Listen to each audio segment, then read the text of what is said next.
حضرت عبداللہ بن مسعود رضی اللہ تعالیٰ عنہ سے روایت ہے کہ نبی مکرم صلی اللہ علیہ وآلہ وسلم نے فرمایا کہ تم سچائی کو لازم پکڑو اور ہمیشہ سچ بولو، کیونکہ سچ نیکی کے راستے کی طرف لے کے جاتا ہے اور ہر نیکی جنت کی طرف جاتی ہے۔ اور جو شخص سچ کو اپنا شعار بنا لیتا ہے، سچ کو ہی اختیار کرتا ہے، تو اللہ کے ہاں وہ صدیقین میں لکھا جاتا ہے۔ اور آقا کریم صلی اللہ علیہ وآلہ وسلم نے فرمایا کہ جھوٹ سے ہمیشہ بچو، کیونکہ جھوٹ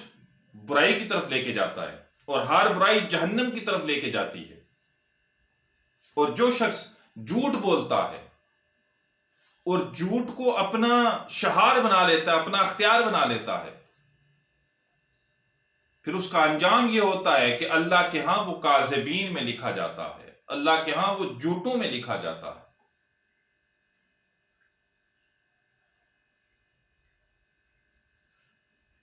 عبد الرحمن بن ابی کرہ فرماتے ہیں کہ نبی رحمت صلی اللہ علیہ وآلہ وسلم نے وضو فرمایا، اللہ اکبر، تو صحابہ اکرام رضوان اللہ وہ وضو کا پانی اپنے چہروں اور جسموں پہ ملنے لگے۔ تو نبی رحمت صلی اللہ علیہ وآلہ وسلم نے فرمایا کہ تمہیں کس چیز نے یہ عمل کرنے پہ آمادہ کیا ہے؟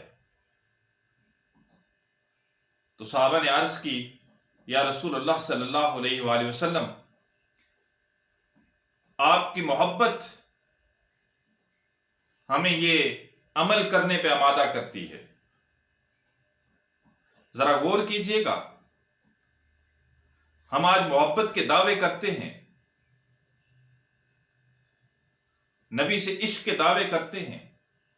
اللہ سے محبت کے دعوے کرتے ہیں، لیکن یہ جو الفاظ ان پہ غور کیجئے گا،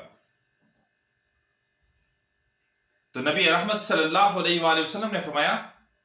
کہ جو شخص یہ چاہتا ہے کہ اللہ اور اس کا رسول صلی اللہ علیہ وآلہ وسلم اس سے محبت کریں،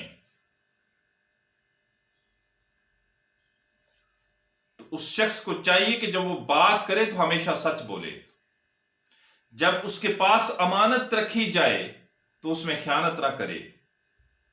اور لوگوں کے ساتھ حسن سلوک سے پیش آئے۔